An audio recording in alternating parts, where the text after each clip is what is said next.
I tell you, sometimes I fail to understand it. It's morning again. Anyway, yeah, you see the title. You can carry the weight. Don't blame me. He said do it. Let's check it out. Hit my intro.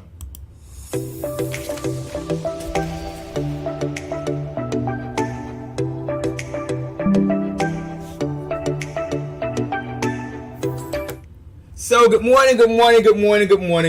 I tell you, I was so happy this morning. I want to thank all you guys for coming by, joining me, hanging out with me for a couple of minutes, just to start your day. I'm your host AJC, the Common Sense Christian, and we came here for another healthy helping of Christ, right?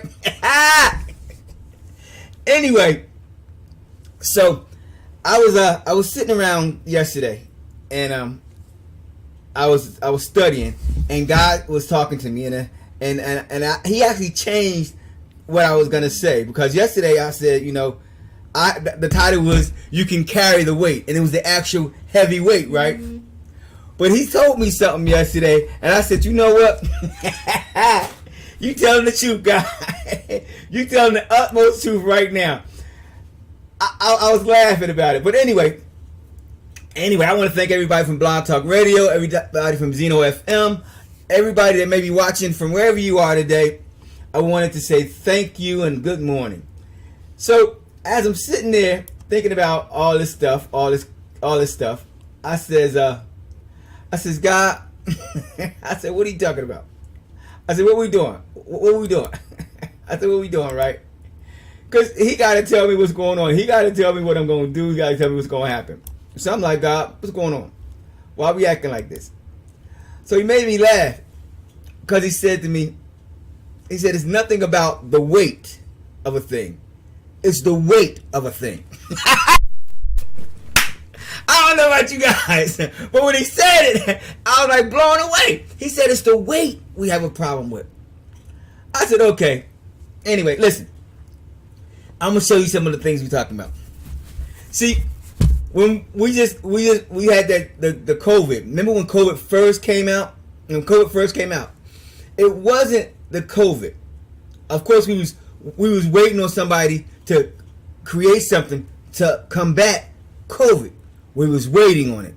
We had to stay in the house. We had to stay 6 feet away. We had to wear masks. We was down for all that. It was just waiting for somebody to get to a point to be able to help us. Anyway, I was talking to him, and I said, listen, God, I said, talk to me a little bit about this weight. Tell me about this weight. Well, the problem with the weight is it's time consuming. See, God make a promise to you, and then we got to wait for the promise to come to pass. Well, we believe the promise. We have faith in the promise. We understand the promise. But that wait in between, that wait in between Him telling you what He gonna do and actually doing it, man, I tell you, I'll tell the person in a minute, that wait is amazing. That wait is crazy. Why is that wait amazing? Why is that wait crazy? Because you know what we do? We say, okay, this is the wait, and God give us all this stuff. He's telling us, in your waiting, do this, or in your waiting, do that, or do this or that third, right?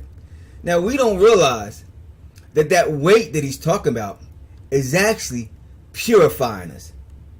It's actually perfecting us. It's actually helping us. The weight is the thing where we find that, hey, God, I need to change this about me. I need to change that about me. I need to do this. I need to do that. But we don't realize it until after we're in the wait, till after we've already started going through that, after we, it was so crazy, because when He said it, I said, man, how can that be the problem? That's the problem. Let me break it down for you. Every trial that you've gone through in your life, you've gone through it before. Every trial it may have came from a different person. It may have came a different way, but every trial that you've had in your life, you've gone through before. And part of our learning is just that, to go through a trial, get over it, and so we can realize this too shall pass. I can handle that. It's good. I'm good with that, right? That's the first thing. So as we going through that trial, we take each trial different ways. That some trials we take and we be we be whining like babies. You know we do. We be like, man, I'm not. We not doing that. That's not what we doing today. and we go through that period where we just really like, man, I'm just God. What's going on? We can't do this. This ain't how it's supposed to be. Well, in fact, that is how it's supposed to be. You're supposed to be able to go through that trial and say, God, I did it. It's past it. Bring the next one on. So when they bring that next one on, you say, oh, I remember saying this before. I remember doing that. I remember this happening. Or I remember that happening. And when it happened, you say, oh, if I do this or if I do that, I can go past it. We fail to understand. See, we think that it's the weight of the trial. Oh, these things are so heavy. So much is on my back. It's all just weighing me down. I got the weight of the world on my shoulders. No, you don't. Because your next door neighbor is going through the same thing you can go through. You know why? Let me tell you how I know. I know your next door neighbor going through the same thing because he's next door to you. He next door to you. He ain't got $1 million. He ain't living in a mansion. He next door to you. You sitting back there thinking you the only one. You're the only one out here that got issues. You're the only one that got problems. You the only one. You think you're the only one that got these things going on in your life? You not. It's not just you. It's others out here going through the same thing you're going through. Only difference is they understand the weight. Let me help you with something. So it was like, let me help you with something. William Ellery Channing said, "Faith is love taking the form of aspiration." Faith is love taking the form of aspiration. Right? So think about your faith. My faith. And I believe God for everything. I believe God. I mean, I trust God in everything. And I'm going to tell you why real quick. I had faith. I've always had some type of faith. But until I understood that my faith actually was a trigger to God's giving, once I realized that, it was over. It was a wrap. See, you don't realize it, right? But the more you believe God for, the more He'll give you. It's just that simple. I mean, like I didn't believe God could do certain things, so or would give me certain things, or I was worthy of certain things, so I didn't ask Him for it. But He said I became a new creature. Old things are passed away. So if I'm a new creature, I got a new start, and all the things that I want, while walking under Him, can be mine. So that stuff I was thinking that I couldn't have, God's saying you can have it. You ain't catch it yet. Let me try something different. Okay, let's try this. One day, I was helping a friend of mine move years ago, right? Man, I helped this guy move. And I had never seen a man with this many clothes. I mean, he wasn't a pastor, but he was in the church. He wasn't a pastor or whatever. But I had never seen a man with this many clothes. I'm talking about suits, 2-piece suits. I'm talking about sets. I'm talking about 3-piece suits. I'm talking about every variety of suit. Winter wear, summer wear. I'm talking about, and it's all hanging up. Like, I had never seen a man with a walk-in closet. Walk-in closet, right? And I'm like, wow, like I'm thinking to myself, why would you have a need for this? I'm helping him move, and then I'm looking at his shoes. Now, you know how they say they got sneakerheads? This guy had every kind of shoe, sandal, I mean, he didn't have no sneakers. He had sandals and shoes that you could have, soft, I mean, everything. And I was like, wow, what in the world? Why would you need that? So one day, I asked God. I said, God, can I have 10 suits? And before I knew it, I had 10 suits. Next thing you know, I said, God, can I have 15 suits? Before I knew it, I had 15 suits. Then I said, God, can I have enough suits to wear a different suit every day of the month. Well, long story short, I got to a certain point. I said, okay, God, we gonna go back on the suits a little bit because I ain't got no room for them now. But it's just that thing, that weight in between. Now, he didn't give them to me overnight. I accumulated them. But because I wanted them, he showed me where I could get them and which ones to get, how to do it, how to get them, how to say, God, thank you for them. So when people ask me, about clothing and something like that, I say no. I say I'll dress like this because God told me to dress like this. God told me to dress like that. But it was the weight between asking him for it and getting to it. That was the hard part. Once I asked him for it, he could show me how to get it. I just had to wait as I got to it. It wasn't that it was too much money. It wasn't that it was too this and too that. It was just the weight in between. See, because in between me asking him for it and me getting it, he had to purify my thoughts about it. He had to wash my mind of it. See, I couldn't buy all these things just to show off and say I got it. I had to show that I was separate from other people. I was separate from the world. See, I can be in the world without being of the world. He got the... It's the weekend, y'all. I'm ready to flow. I'm having me a good time in the Lord. I'm not going to sit here and be mad and be angry and be fighting about none of that mess. I am happy about God today. Listen to me. If you understand that you can just get past that waiting period, if you can get past that holding period, if you can get past that period, it's right there at the end of that time. It's waiting on you. Listen. Joshua 1:9 says, have not I commanded thee? Be strong and of good courage. Be not afraid, neither be thou dismayed. For the Lord thy God is with thee, whithersoever thou goest. Listen. Be strong and of good courage. You got to understand that it's an appointed time for you to get whatever it is you got for you. But you got to go through some stuff to get there. You got to go through some twisting. You got to go through some hurting. You got to go through some crying. You got to do some things. It's some things going to happen to you before you get there. You want that car? Well, what you willing to sacrifice for that car? You want to get that big old house? What you willing to sacrifice to get that big old house? My wife always makes me laugh, right? Because I love the color white. I love the color white.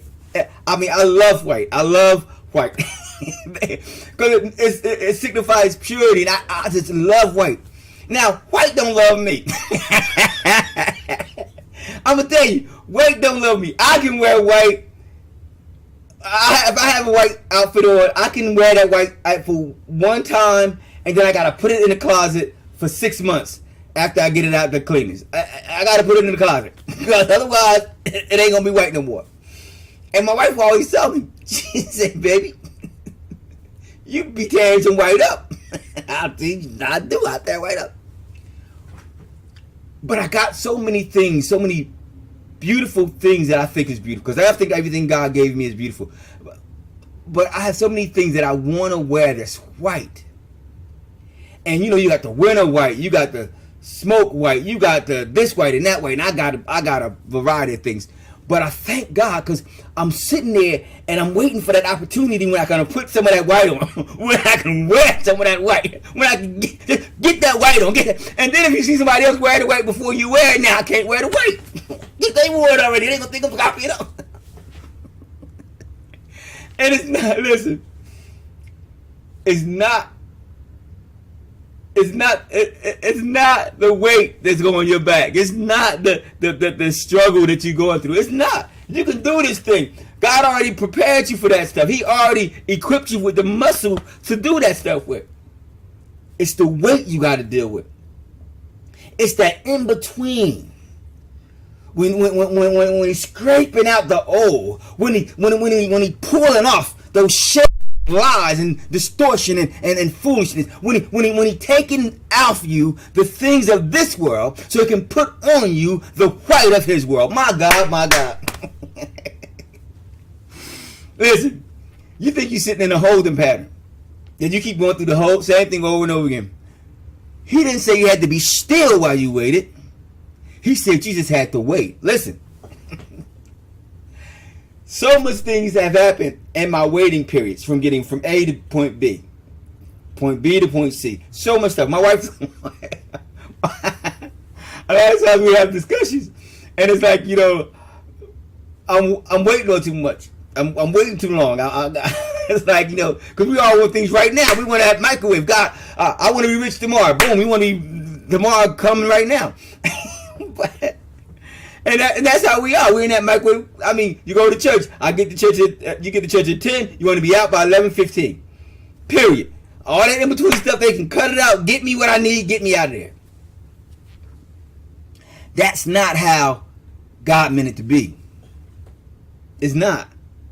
And so what he did was he made it purposely for us to have to wait. We have to get training. So that he's going to give you a gift. He's going to give you whatever thing you ask in Jesus' name. He's going to give it to you. But you have to be ready to get it. See, because if you're riding around in that Rolls Royce, he don't want it to be repossessed in a month. If you're rolling down and you got all these diamonds and jewels on, he want to know that the diamonds and jewels you wear is not for you to be glorified, but for him to be glorified. So he has to wait to purify you over time. He got to let people talk about you so he can feel that scraping. He got to let people stab you in your back so he can feel those darts when they're hitting you. Somebody let me know. Somebody tell me you've been through some stuff. Have you had some hurts? Have people you loved and you really trusted just socked you in the head? And you didn't know why? That was God purifying you. Because he got something in store for you. See, the heavier the trial, the longer the wait, the better. Oh, man. I don't want to preach at nobody. But when you go through that trial, that time of purification, it has a purpose. Life. It strengthens you inside, internally, mentally, spiritually. It strengthens you so that when you get that thing that God has been promising you, it don't go to your head. You don't make it your God instead of God your God. Listen, I don't know. It's just me. It's what God, me and God. That's why me and God talk to each other. That's how he has to explain stuff to me. So when you looked at the title and you said wait. What do I mean? I can carry the weight. You can carry the weight. The time from now to then, you can carry that. You can carry that patience. You can be patient through all the trials and tribulations. You can be patient through the hurts and pains. You can be patient. It feel like you can't be patient. It feel like you want to twist somebody. Like you want to twist it. You know how you feel sometimes when somebody say something, you just want to give them a piece of your mind. And God tell you, don't you open your mouth. That's because you ain't got much mind left to open. Give them a piece of it. You better keep a little mind. I'm just kidding. I'm just kidding. But understand something. God is wise above all you could ever ask or think. He is wise. He understands exactly what you're going through. He knows the problems that you think you're facing, because they're really not problems. It's just situations you haven't fixed yet. You haven't gone through. You know, he can show you how to save more money. He can show you how to manage your money better. He can show you how to talk to your kids. He can show you how to deal with the people on your job. He can show you how to that and have you so blessed in your spirit that you'll never know what happened. This is my last thing. So have you ever had a job where you just got one person on there's somebody on your job that's rubbed you the wrong way? It's something about that person on your job. I don't care what they say. It's like when they speak to you, it's like nails on a chalkboard. It just invades your spirit. And it seems like every time they say something to you, it's just like, oh my God, this person is just... God can make that person your friend. God can make that person like you even when you don't like them. God can show you a way that you can work with that person and excel even the more. I've been there. I've been there. Now, at the beginning, I had to deal. God was just, shut up. And I had to deal with the mouth. I had to deal with the issues. I had to deal with that stuff. But at a certain point, the tides turned. I didn't even know when it had happened. I used to come into work. I say, good morning. This person wouldn't even open their mouth. Wouldn't even open their mouth. How you doing today? Still nothing. Right? Walk by. I'm telling you. Everything I think God gave me, during that time, God gave me that scripture that it talks about how they're fighting God. They're not fighting me. That the warfare is not for me, it's for God. Something, I forget the scripture. My wife is going to say something about that. Anyway, watch. She's going to say, believe me, I love her for it. Anyway, but I waited. And even though she wouldn't speak to me, I kept speaking to her. She would talk conversations all around me, wouldn't talk to me. Because when I was speaking about God and things like that. She didn't want to hear that mess. She was against it. Bump you. That's because she was going through some stuff in her life. I found that out later. But at some point, that thing that wouldn't make her talk to me at all, they came to me. And they started talking. And from that day on till I never saw them again, we was talking. We wasn't best buddies. But we could have civil conversations. And it made my job that much easier because we came to that point. But it was the wait in between. In between me being mad and you being, that person being rude, and I was ready to go, you can open your mouth. Ain't nobody said nothing wrong. And I had never done anything to that person. But it was just the wait. But I realized that once he opened that window up, once he opened that door up, once he released whatever was binding that person at the time, oh, I couldn't shut that person up. Every time I turned around, I was thinking at times, man, maybe I shouldn't have said nothing to you in the first place. Maybe I should have left it alone. But that's how God to do. That's how God to do. That's how God to do. Listen, I had a poem for you today, but I don't think we need it. I think God said all He's gonna say. God did all He's gonna want to do today. He didn't had His words. He didn't said His stuff. He didn't did what He wanted to do. So we're not even gonna go into the poem today. I'm just gonna say to you that it's not the weight of the world. It's the weight between your beginning and your end. If you can stand that weight, if you can stand that period of time, if you can stand the trials that come in between, then the glory at the end is going to be great. You see this? That right there is the sun above my head. And over my shoulder is the woman of my life. When I look out there at the world and I see my God shining up above, and I see the smile on her face, I can say, I can make it. I can make it one more day. It's hard right now, but I can make it one more day. Things ain't going my way, but I can make it one more day. But my car acting up, but I can make it one more day. The gas prices is astronomical, but I can make it one more day. Because I can see my God. I can see my glory. I can see the joy of the Lord in my spirit. So I can make it one more day. You can make it one more day. It's just a wait. It's a time. You learn how to spend your time with God, that wait will be quicker than you know it. Look, I'm your host, AJC, your Common Sense Christian. I want to tell you today to enjoy your weekend. Have a wonderful weekend like never before. Be safe out there. It's supposed to be 90 degrees for the next 3 days. Please, people, understand 90 degrees ain't no joke. You got to be ready for that. And by all means, wherever you go, take God with you. I'm your host. I'll holler at you. Be blessed.